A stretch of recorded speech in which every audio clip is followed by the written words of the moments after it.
Man ir vidēja izglītība. Nu, neviens nevarēja man iestāstīt, kad, lai es varētu lietot metālu, ka man ir jāmācās marksisms, ļeņinisms, lai man nosit. Un tad es ķēros pie tā, ka man ir pašam viss jāmācās dzīvē.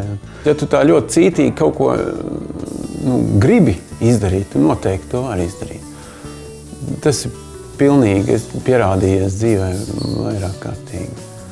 Un ir taču cilvēki ar milzīgiem talantiem, kurš tā arī neko nerealizē, vai ar lielām izglītībām tur lasa zemenes Norvēģijā.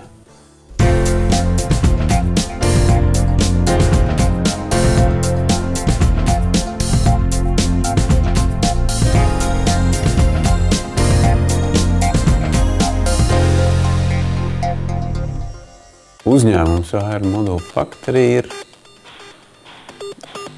sapņu realizācija, teiksim tā. Citiem vārdiem runājot, AR Module Factory izgatavo dažādu materiālu modeļu formas. Tās Liepājas uzņēmumam pasūta gan kuģu apgādātāju ostās, piemēram, Klaipēdā, gan mašīnbūves uzņēmumi, piemēram, Rolls-Royce, kā arī metālu lējēji, lauksaimniecības tehnikas ražotāji un visi tie, kuriem nepieciešama precīza forma no koka, polimēriem vai alumīnija. Šī ir 1/10 daļa no reāla modeļa. Šeit šīs mēs saucam par seržu kastēm. Viņas tā saliekās kopā, šādi te. Un tad te iepildās. Viņas tur ar tādiem klamburiem savākās, te sapildās smiltis iekšā.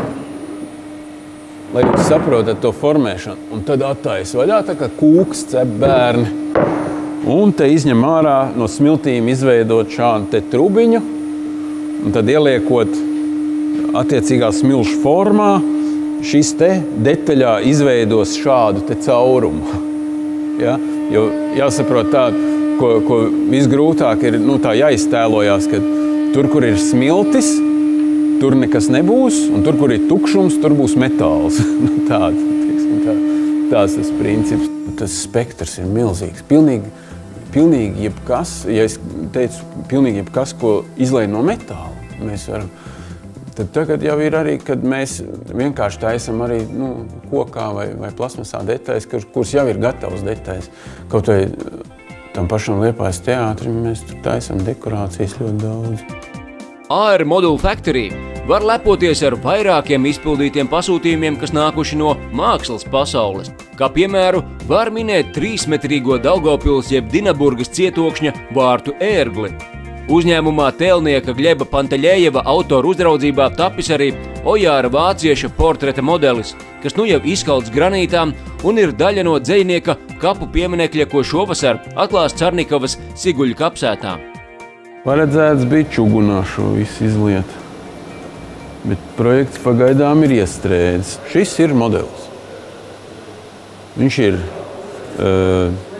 šis konkrētais ir no MDF ar speciālu tādu epoksīdu pārklājumu veidots. Un tāpēc, kad viņi bija paredzēts tikai viens lējums, nevis tur tiražēt viņas, bet visas pa vienam izliet. Un tāpēc tur nav vajadzība tur, teiksim, kaut kādas ļoti izturīgas materiālus lietot tiem modeļiem. Pilnīgi pietiek tāda koku paveidi. Un tā paritātes monēta pēdējā šeit arī ir.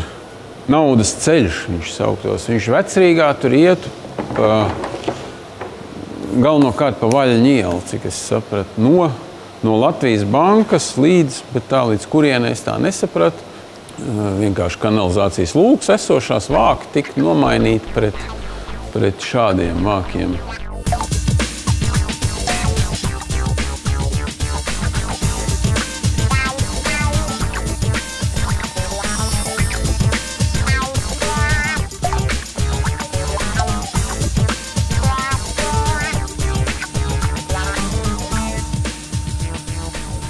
Tā ir tā lieta, kur vienmēr prasa, ko jūs taisat? Un es ļoti bieži saku, ka es nezinu, ko es taisu. Man nav ne jausmas, es taisu, bet ko es taisu, es nezinu. Jo, piemēram, es saku, tāds Klaipēdas ostā ir noplīsis kuģis, viņam tur ir kaut kāda detaļa saplīsus, man nav ne jausmas. Man tagad tie cilvēki atveda tehnisko rasējumu, Un, principā, ja ir normāls tehniskais rasējums, tur viss prasības jau ir uzskaitīts, kādai tai detaļai jābūt, kādai tur stiprībai, kurā vietā un kāda izmēra mehāniskā apstrāde vispārēji. Un tad viņš saka, kuģis stāv. Cik maksā dienā kuģi dīkstāv, es nezinu, bet tas ir ļoti dārgi. Un, viņam rokas trīciņam vajag šitā detaļu un cauri. Un tas ir tagad tas mans lauciņš. Tagad es uzlocu rokas, tas ir tas, ko es māku, zinu un protu izdarīt. Ja. Mēs puisim iedodam pēc 2 nedēļām detaļu, un viņš mūs slavē un tur dievkārtā.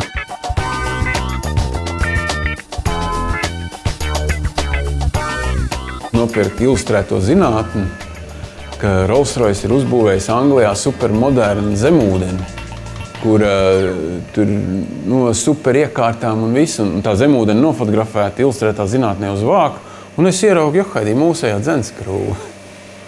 Godu vārds, riktīgi. Šitādi atsūt, un mums tāda jaustais modelis. Šī nav klasiskā dzenskrūva, šī saucamies ūdensmetējs, un viņš tāds, bet kaut kādam milzīgam kuģim. Doma par modeļu formu ražotni Ainim radusies strādājot metāliešanas nozarē. Viņš novēroja, ka šī niša ir brīva. Padomju laiku rūpniecības cehi, kas ar to nodarbojās, jau sen bija likvidēti, un pieprasījums pēc modeļu formu ražotājiem pārsniedza piedāvājumu. Uzņēmuma izveide bija rūpīgi pārdomāts solis, taču ceļš jau no paša sākuma nebija rozēm kaisīts. Tāda individuāla pieredze, kā tādā oficiālā uzņēmēja darbībā nebija. Es nerunāju par 80. gadu beigām vai 90. gadiem, kad vienkārši cilvēki bija ļoti izdomas bagāti un pelnīja naudu dažādi, jo darbs jau kā tāds nebija. Un es saku, es tur esmu ko tik neesmu darījis, zvejojis, ir vistas kūpinājis un metālūžņus griezis un arī tādiem kaut kādiem puskrimināliem biznesiem es nodarbojos. Tur nav ko slēpt, to darīja viss un daudz. Un man bija vairākas reizes tāda veiksme izbraukt par Somijas čugu un tērauda, alumīnija, bronzas, dažādām lietuvēm, rūpnīcām tieši. Man tur tā vajag noorganizēt tur vairākos piegājienos, bet es tur apmeklēju ļoti daudz rūpnīcas. Un tad bija viens tāds soms, viņam piederēja 3 rūpnīcas. Un es ar viņu sāku runāt par šo tēmu, viņš saka, mums te Somijā ar tā diezgan problemātiski ir to lietu, jo tās lietas ir ārkārtīgi dārgas, jo viņām ir šausmīgi liela pievienotā vērtība. Un viņš saka, vai taisi augšā tādu uzņēmumu, es tev sūtīšu un viss kārtībā. Tas bija paredzēts kā potenciālais lielākais klients. Un tagad man tā firma ir uztaisīta, es beidzot visas palaidu, visu ražoju, sūtu somam, vēstuli somas neatbild, zvanu, necēju klausulu. Beigās caur tiem cilvēkiem, kas man ar viņu iepazīstināja, es dabūju zināt, ka viņš ir visas savas 3 rūpnīcas pārdevis, nopircis kalnos namiņu un dzīvo tur mierīgi. Tajā brīdī man likās, ka viss mans biznesa plāns ir sagrūzis. Pirmais un galvenais jau ir jātic sev, ka tu to vari izdarīt. Tas ir pats svarīgākais, es domāju. Nevajag arī tā, kā lai pasaka, tā psihot ar to lietu, ja? Tā, kad, es tur tagad, man tur baigais, es tāds cilvēks, es daudz dzīvē redzējis, kas, ja? Un tā pilnīgi tā blankts pret stābu nokrīt un viss neceļās vairs augšā, ja? Tā mierīgi vajag izsvērt, izanalizēt, izdomā, es arī ilgi gāju pie tās idejas un pirms tam daudz runāju ar cilvēkiem un ar visu to redz, tomēr bija aplausieni tādi nepaknapi. Bet acīm redzot, tomēr tas pamats bija jau ielikts tik stabils, kad vairs jau tā nevarēja izskalot to pamatu.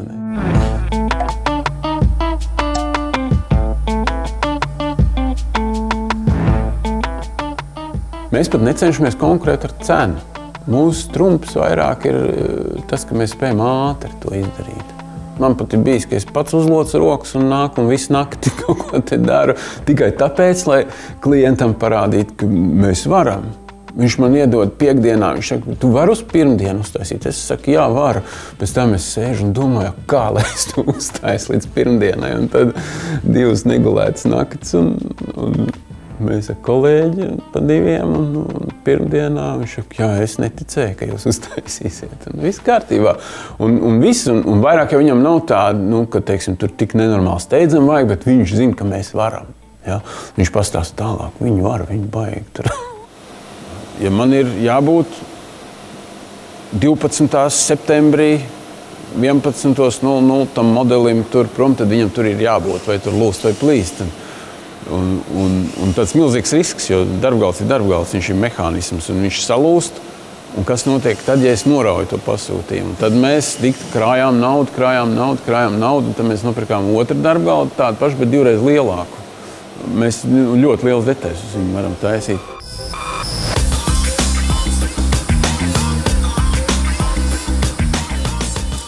Vai kāds uzstājas savu uzņēmumu nesautīgi mērķu vārdā? Pasakiet man vienu cilvēku, kurš ir uztaisījis uzņēmumu, jo es ļoti gribu valstī maksāt nodokļus. Nu, vienu cilvēku parādiet man tādu, ja? Visi taču, kā tas ir normāli? Cilvēks grib nopelnīt kaut ko. Nu, viens tur sapņo, tur kaut kādu, teiksim, vienu džeku es pazīstu, kurš saka, ka viņš uzbūvē šo miniatūru Rundāls pili pie Durbas ezera sev. Ja? Viņš tāds viņam ir mērķis. Forši, Citam tur ir vienkārši, ka viņš tur grib šausmīgi atvērt datorā un šausmīgi daudz ciparus redzēt savā kontā. Ja? Man tas viss neinteresē. Man vairāk tāds gaisīgāks tās idejas ir. Mērķis skaidrs, pilnīgi. Tur mēs būvējam jahtu un apbraukt apkārt pasaulē. Šis skaistais un šķietami utopiskais mērķis jau pārtapis biznesa idejā. Liepājā top pirmā koka jahta, kuras projekta autors ir Dienvidāfrikas jahtu dizaineris Dudley's Dixie. Viņš dzīvo un strādā Amerikas Savienotajās valstīs. Air Module Factory sākusi sadarbību ar projektētāju, lai nākotnē ražotu koka jahtu komplektus individuāliem būvētājiem un uzņēmumiem. Tas ir sarkanu koku finieris, gabons saucamais. Viņš ir speciāls jūras finieris, kas ir ar speciālām līmēm un paredzēts tieši laivu jahtu būvniecībai. Pirkām viņu Anglijā. Projekts tātad ir izstrādāts Amerikā, un mēs esam pietuvojušies tam momentam, kad mēs šonadēļ laikam griezīsim otrādi un sāksim jau iekšu viņai izbūvēt, jo šī daļa jau principā ir gatava.